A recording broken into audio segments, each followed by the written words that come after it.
Subscribe करंतु Sonam Odia tips को पाखरे थिबा बेल आइकन को प्रेस करंतु लेटेस्ट वीडियो सबुठारु प्रथमे देखिबाकू। नमस्कार, मु सोनम आपनको स्वागत करुची आपनक निज चैनल सोनम ओडिया टिप्स को। मु आज आपनको गोटे काढ़ा बनैबा सिखेबी। जदि आपनको ठंडा जर किंबा काश होईची ताहेले आपण एई काढ़ा को दिन रे 3 थर पीकी देखंतु, देखिबे आपणकर एई सब जिंस केते शीघ्र भल होई जिवो। एहाकू बनैबा बहुत सहज एवं घरोई जिनस रे ए सब को आपण बहुत कम समय रे बनै परिबे। एई काढ़ा रे मु जो सब जिनस पकेइची से सब जिनस आम देह पई बहुत हितकारी, आम ठंडा दूर करबा पई मध्ये बहुत भल। तो चलंतु देखिबा एई काढ़ा को आमे केमती घरे बनै परिबा, सेटा भी बहुत कम समय रे। काढ़ा बनैबा पई मु एठी नेइची 10टी तुलसी पत्र, छोट खंडे अदा, 5टी लवंग, छोट खंडे डालचीनी, 6टी रु 7टी गोलमरीच। मु एठी 400 ml पानी नेइची। आपण जेतिकी काढ़ा बनैबा को चाहुचंती आपण सेही हिसाब रे पानी व्यवहार करिवे। एवं हाफ चमच महू मु एठी नेइची। प्रथमे आमे गोटे छेचा नबा, सेथिरे आमे पकेइबा गोलमरीच, डालचीनी, लवंग एवं अदा को। ए सब को पके सारला परे आमे ताको भल भाबरे छेचिकी ताको गोटे गुंड भलिया गोटे पेस्ट बनै नबा। किंतु पूरा एटा छेचिबेनी, एटा टिके दरदर छेचा जेमती रहिबो सेमती आपण करिवे।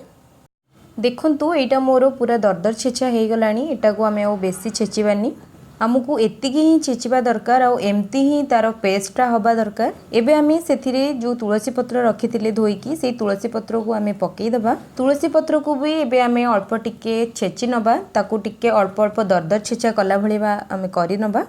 देखंतु एटा एबे भल भाबरे हेई जाईची। एबे आमे काढ़ा को बनैबा। केमती मु काढ़ा बनौची आपण सेटा देखंतु। प्रथमे मु गैस ऑन करिकी सेथिरे गोटे छोट डिश बसैची। एथिरे मु काढ़ा बनैबी। मु एथिरे प्रथमे 400 ml पानी जोटा मु रखिथिली सेटा को पकेइबी। पानी अल्प टिके उषुम जेतेबेले हेई आसीबो सेथिरे आमे पकेइबा जो पेस्ट आमे बनैके रखिथिले तुलसी, अदा आउ गोलमरीच ए सब मिसेकी जोटा आमे रखिथिले सेटा को आमे एई पानी रे पकेइ नबा। देखंतु पानी हमर गरम हे गलानी अल्प, सेथिरे बे एटा आमे पकेइ नबा। एई सब जिंस को पानी रे पकेइ सरला परे आमे गैस रो फ्लेम को हाई कर दबा, जेमती पानीटा बहुत शीघ्र हमरो फुटिबा को लागिबो। देखंतु हमर एई पानीटी फुटिबा को लागिलानी। एबे आमे गैस को सिम करि दबा, लो रे रखि दबा तार फ्लेम को एवं ताको भल भाबरे फुटिबा को दबा। जे पर्यंत आपण देइथिबा पानी रो सेटा अधा न हेइची। मु एठी 400 ml पानी देइची। जे पर्यंत एई पानी 200 ml न हेइची से पर्यंत मु एई काढ़ा को भल भाबरे फुटिबा को देबी। देखंतु मोर एई काढ़ाटी एबे पूरा अधा हेइ जाईची, माने 200 ml पाखापाखी हेइ आसिलानी। ता माने मोर काढ़ाटी पूरा भल भाबरे तैयारी हेइ सारिची।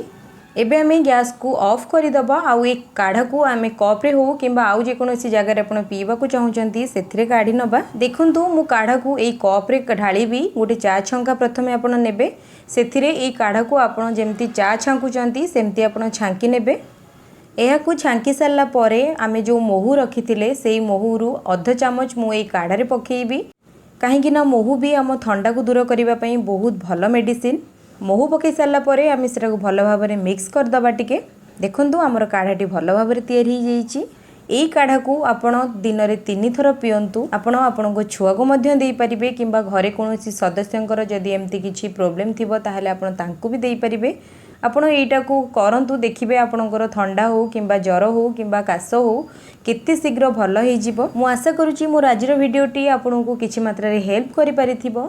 जदि आपनको मोर आजिर वीडियोटी भल लागिची ताहाले मो वीडियो को लाइक शेयर करंतु। आ जदि पर्यंत मो चैनल को सब्सक्राइब करनांती ताहाले जल्दी सब्सक्राइब करनियंतु एवं पाखरे थिबा बेल आइकन को प्रेस करि दियंतु। नमस्कार।